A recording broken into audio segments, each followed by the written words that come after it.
Ladies and gentlemen, this is Relentless Press. I am your host, Abriam Opatz, and today we are covering the Washington football team versus the New York Giants. This was a fantastic Thursday night game. A lot of back and forth in this one. We're going to cover the overall game script, possession by possession, and then we're going to get into breaking down the more detailed each team look of things, and then player by player profiles of what they produced, what that's going to mean for them moving on to week 3 in their matchups, and then what we can think and pull from that information. So, without further ado, let's get into this week's Relentless Rundown.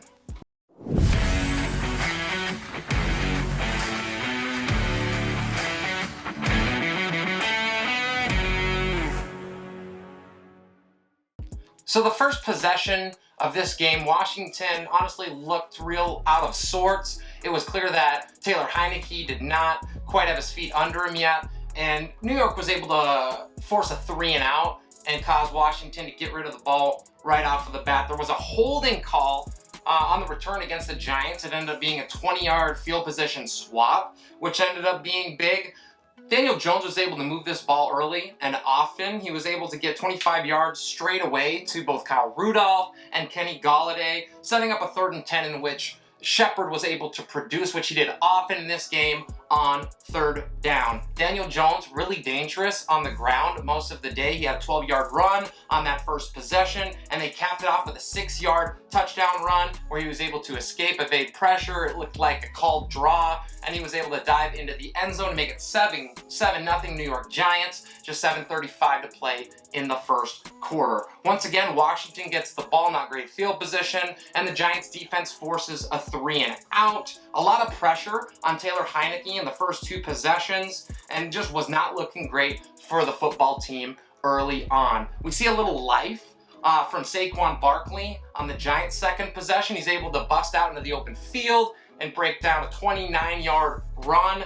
Great to see him out in the open again, and that had to feel good for him to be able to get a long gain, because a lot of his carries in the first game, he was stuffed early, and even in this one, but he finally was able to break off a big one. They get the 3rd down and 2, the Giants do, and there's a false start, which ended up costing them not only because of those 5 yards back, but then on 3rd and 7, they take a sack, moves them out of field goal range, which was questionable, and we'll break down the field goal kicks later because it was fantastic what we saw from the kicking game from both of these teams. So the Giants end up punting from the Washington 37, which it would have been about a 54-yard field goal. So especially early on in the first quarter, it's kind of hard to fault them for that. But obviously points mattered in this game in such a tight contest. In the second quarter on 4th and 1, kind of the same thing, obviously a lot shorter for Washington, but they do go for it, and Heinicke gets a QB keeper for that 1st down, which sets up back-to-back passes to the scary Terry McLaurin. He had a 17-yard catch and then an awesome 11-yard touchdown where he slants and creates separation. James Bradbury was on him all day, one of the top corners in the league, and McLaurin was still able to produce. That made it 7-7 with 11:16 to go in the second quarter. New York Giants get the ball back on 3rd and 3. Jonathan Allen, who was a force in this game, gets his second sack in the first half, and Washington forces the punt. Washington on 1st down then gets a personal foul, which ended up being huge because it moved them back and obviously took that offense out of rhythm. They end up getting a 3rd down and 22, a little dump off to McKissick, no worries, and they have to punt the ball back to the Giants. Ensuing possession, Daniel Jones has an awesome 58-yard touchdown run. He breaks free down the sideline, is able to evade a couple of tackles, and get into the end zone.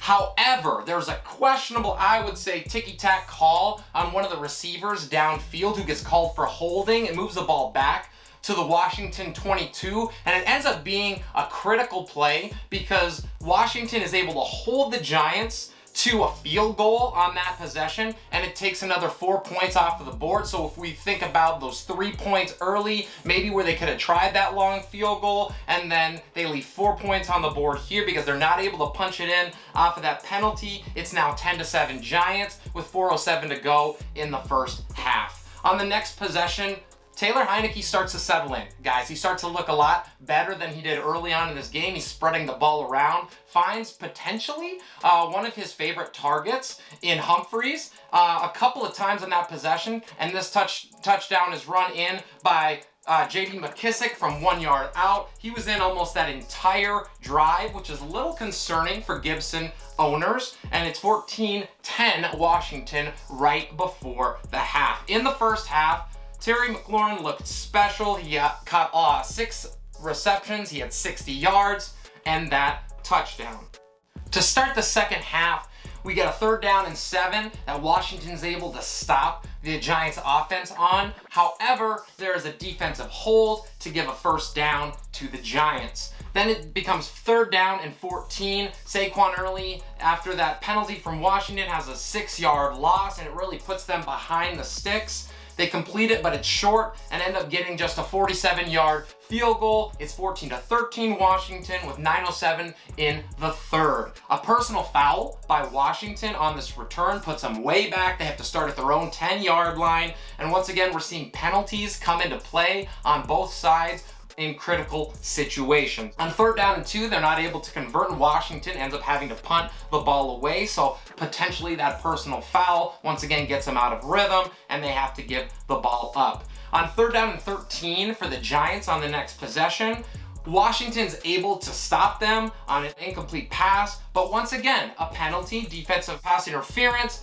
and Washington has given up at this point in the game 4 first downs to the Giants on penalties alone. New York is able to convert on 3rd down and long. Once again, one of his favorite targets of the day for Daniel Jones is Sterling Shepard. He has a 15-yard catch, which leads directly into a 33-yard bomb to Darius Slayton, where he's able to break free and makes an awesome catch on the sideline right within the pylon, and the Giants take the lead. It moves to a 20-14 score with 4:41 to go in the 3rd. On 3rd and 7, on the ensuing possession for the Washington football team, there's a hold, which is big because it pushes them back as they're trying to get into field goal range. They end up having to kick a 49-yard field goal and moving this score to 20-17 Giants with 1:30 to go in the 3rd. For the Giants on the next possession, both Slayton again and their tight end Smith had a couple of big catches, but they moved the ball with 30 yards back to back. And then on 3rd and 11 for the Giants, they go to Shepard again. He stopped a little bit short on just an 8-yard gain,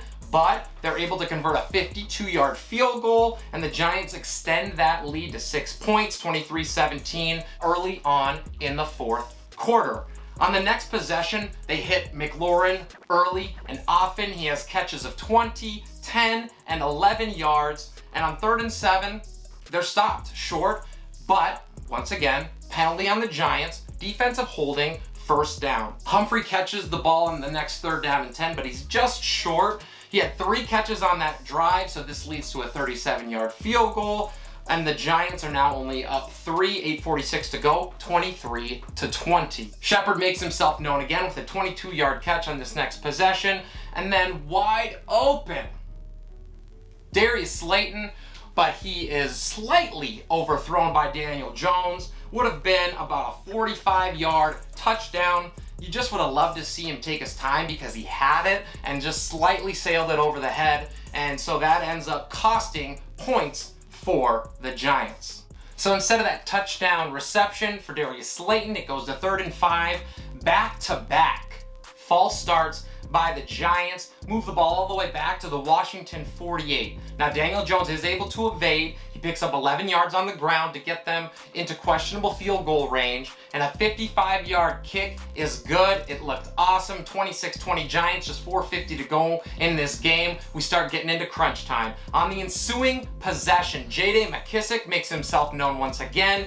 He breaks free for a 55-yard catch and run down the sidelines. It was an awesome read by Taylor Heinicke. A good throw down the sidelines to be able to hit him and give him time and space to create, and he's able to run down down that sideline for a huge gain, which immediately then leads to a 19-yard touchdown pass to the little-known tight end Ricky Seals-Jones, who made an absolutely amazing grab, and the throw wasn't bad either, guys. It was probably Heineke's best throw of the day. There wasn't a lot of space. It was a very tight window, but he was able to contort his body and make the catch. That is Ricky Seals for a 27-26 Washington lead with 4:33 to play.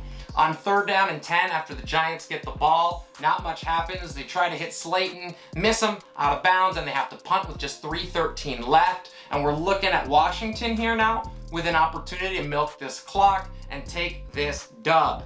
Heineke has a bad pass on 2nd down and 7, and this was after back-to-back runs by Gibson, who had an 11-yard gain and then a 3-yard gain, so that we get to 2nd and 7. And I'm a little interested in wondering why Washington decided to throw the ball here. Guys, they were trying to run out the clock and seal this game away. Instead, they go to the air. Heineke doesn't see Bradbury over the top, ends up going the other way with an awesome interception for the Giants. And now all of a sudden, it looks like the Giants are going to be able to milk this clock, get the field goal, and get out with a win. However, the Giants try to push for that touchdown. They have a couple short runs, and then on 3rd down and 7, they miss Shepard, once again being targeted on 3rd down, and end up having to settle for a field goal with 2 minutes to play. But it is 29-27 Giants. Washington has the ball with only 1 timeout. And so now you get to see, right, Taylor Heineke and what he can do in a 2-minute offense in crunch time with the game on the line. J.D. McKissick, so just for fantasy owners real quick, he was used on both end of the first half possession and the end of the second half possession in those 2-minute drills. So just something to think about as we move into what the fantasy relevance is going to be. There's a big offside call by the Giants as Washington is trying to move this ball downfield into field goal range. With about 40 seconds left, they not only get that offside penalty, but the clock is running here. So it stops the clock for Washington, lets them catch their breath and move into a little bit better position, and then see, hey, are we able to capitalize on this? Washington faces a critical 3rd down and 5. Once again, Heineke goes to his man Humphries for a 7-yard catch and a 1st down. Not only that, the Giants let Humphries get out of bounds to stop the clock. So just some management issues late for the Giants that ended up costing them. On 1st down, Terry McLaurin, the go-to, once again with a 6-yard catch to move the ball to the Giants' 31 and set up a game-winning potential field goal. On the field goal attempt from 48 yards out, the kick is no good. Giants win, but wait. Big penalty, offside on Dexter. Lawrence ends up giving Washington another attempt at this field goal from 43 yards out. The kick is good, and the football team steals this one 30-29. Like I said, it was an awesome back and forth battle. Ton of points were scored in this game, but overall, guys, I really think the defenses played well. Washington's defense had 4 sacks in this game, and penalties were the key story. It was really on both sides of the ball. There were a total of 20 penalties in this game. Washington had 9 of them for 80 yards, and the Giants had 11 for 81, but obviously some real critical ones late for the Giants that ended up allowing Washington to come back and steal this game. We talked about all the field goals in this game, but not only just the amount, but the length was pretty impressive. Field goal kicks of 43, 47, 49, 52, and 55 yards. So these guys were on it in this game. Daniel Jones looked much better than he did last week against Denver. He had a lot of awesome throws, and he also just looked more comfortable, and then obviously was a threat with his legs. He would have finished with over 100 yards rushing and 2 touchdowns in this game had they not called off that 58-yard run. This was almost a disaster for Taylor Heineke, right? Because of that late interception. Honestly, he played pretty well, but that pick almost sealed the deal for the Giants and being able to steal this game. However, he redeems himself, and he has that 2-minute drive to win this game. And you gotta love him being able to bounce back, because you knew the pressure of the entire world was on his shoulders after throwing that pick, and he responded. I want to take a moment to stop just for a second, guys, and thank you for joining me today. And if you're enjoying the content and you haven't been here before, please like and subscribe for me as we move into now the team breakdown. So the Giants, they get Atlanta next week first and foremost. So you have to like almost everyone on this team, obviously a little bit more against that questionable Falcons D. Daniel Jones finishes this game 22 out of 32. He had 249 yards and a touchdown. And like we talked about, more importantly, especially for fantasy purposes, he had almost 100 yards on the ground. He had 9 carries, 95 yards, and a touchdown, and it would have been more had that run not been called back. Now, I will say, guys, he did start out really slow. He was just 8 out of 11 for 65 yards in the first half, but he was able to move the ball well, especially late against a really strong Washington defense. So you have to love to see that. If you would have told me that Daniel Jones finished with almost 350 yards of total offense, I would not have believed you coming into this game. It gives hope a little bit, I think, for this Giants offense. Even though they're 0-2 and they've had a rough start to this season, he did have some good plays in this game that make you think that there's potential moving forward.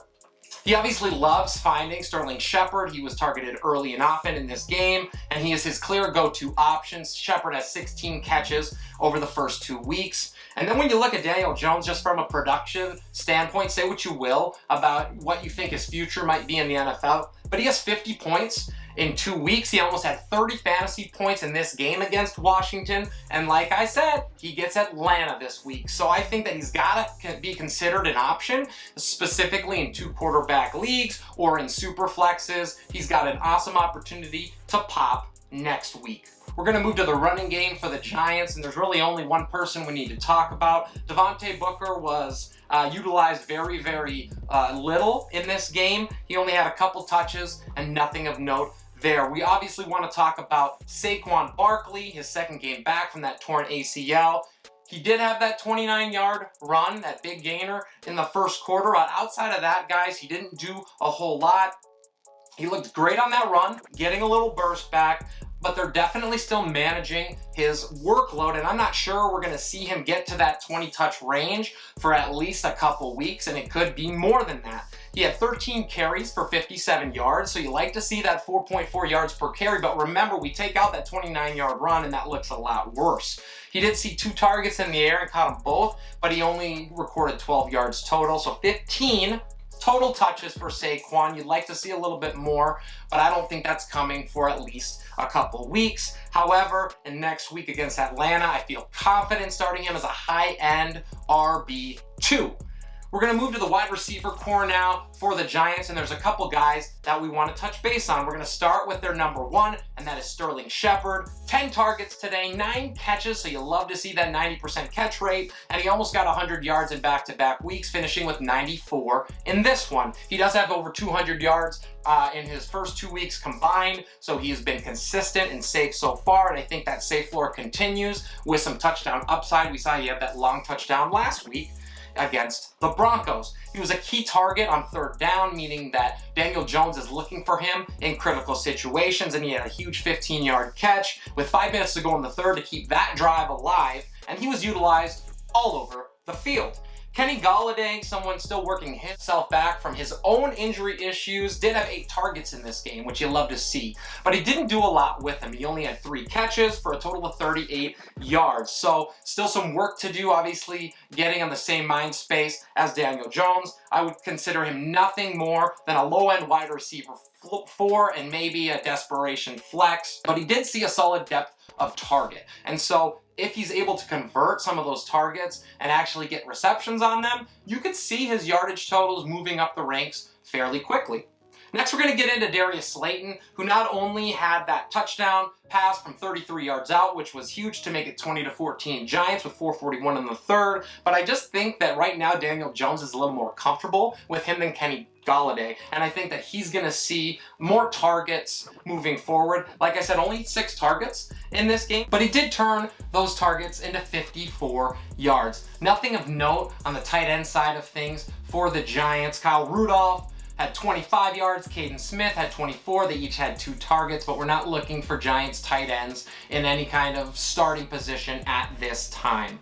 I'd love to hear your guys' comments. I'd love to answer any questions that you may have, so please comment down below, ask me anything, and I'll be sure to get back to you guys as soon as I can. We're now gonna move on to the Washington side of things. Now, they do have Buffalo in week 3, so maybe lower expectations slightly because Buffalo's defense did look pretty good against Pittsburgh in week 1. We're gonna start out with Taylor Heineke getting his big start on Thursday night primetime, and he looked pretty solid, guys, for most of the day.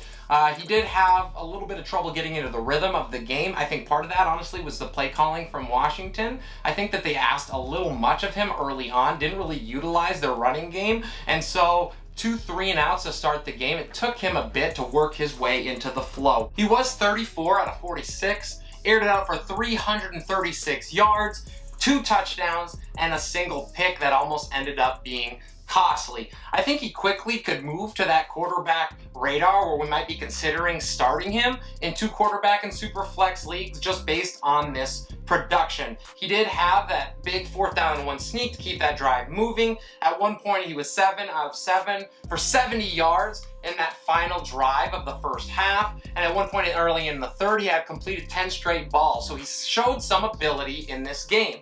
I think that obviously we have some concern with that decision making on throwing that pick, but he shook it off, got back into the field goal range, and was able to steal this game for Washington. We're gonna move now to the running game, and there's a couple things that we want to talk about here. And the first is Gibson. He looked really, really good, but the game flow definitely hurt his production in this game. The nice thing for owners is that we didn't see any signs of that injury concern. He had that shoulder bruise, and he also bent his knee back in week 1, but that did not affect him in this game. He had 4 carries of 5 or more yards on first down, so you'd like to see them lean on that a little bit more as Washington moves forward to take some of that pressure off of Heineke. He was taken out, like we talked about, in both 2-minute drills in the first and the second half. So you have to have a little concern there because that did lead to a vultured 1-yard touchdown dive by J.D. McKissic. Right before that interception, like I was talking about, not only that 11-yard run, but a 3-yard run to keep them ahead of the chains. And so you like to see him moving it in critical situations late. He finishes with 13 carries, he had 69 yards, and averaged a very, very solid 5.3 yards a carry. McKissic's role, though, guys, clearly concerning. May limit Gibson's upside moving forward. I'd still consider him a high-end RB2, even though they play the Bills next week. For J.D. McKissic, he's not going to be someone that you're starting or maybe even flexing right now, but he clearly needs to be rostered in all leagues in case Antonio Gibson ends up going down with an injury. He could certainly vault into the RB2 conversation fairly quickly. Outside of that 55-yard catch and run, he didn't do a ton. He would utilize a little bit more, obviously, in that passing game. He caught 5 out of 6 targets. He had 83 yards, and you love to see that. Now, he did only have 4 carries and turned those into 10 yards, so he was not impressive by any means on the ground, but the usage in that passing game for PPR leagues, you have to love. We're going to now talk about one of my favorite players, and that is Scary Terry McLaurin. He looked absolutely fantastic, guys. He finishes this game with 14 targets. He turned those into 11 catches for 107 yards and had that touchdown. He made some absolutely athletic catches, and he was wonderful, especially creating separation when you look at he was being shadow covered by James Bradbury very, very often. And so to be able to get that kind of production against one of the top corners in the league, absolutely love it. There is some concern with Tre'Davious White, who's going to most likely shadow him next week for the Bills. I still have him on that high wide receiver 2, low wide receiver 1 range in that matchup. Gonna move to Humphreys for just a little bit because it's clear Taylor Heineke was a fan of his. He had a critical catch to set up a game-winning field goal. He was 7 out of 8 for just 44 yards, so a low average depth of target, but the targets are there. So someone we need to be aware of, and if those targets continue, he could be a really safe floor guy for people needing some depth at wide receiver. Want to touch base on the rookie out of North Carolina, Dynamite Brown, just for a second, because he did have 6 targets. Now, he only had 3 catches for 34 yards, but more involved than he was clearly in the week 1, and someone that we want to just make a note of as we move forward. Other encouraging news for fantasy owners was Logan Thomas. He was a little more involved this week than he was last week. He had 7 targets. Now he had 5 catches for just 45 yards. So not excellent work, but because of his solid target share, you want to put him still in that low end, tight end 1 type place. I really appreciate you guys joining me. Thank you so much for your time. Thank you so much for your support. If you haven't yet, or if you're new to the channel, please like and subscribe. I'm Abriam Opatz. This is Relentless Press. We'll see you next time.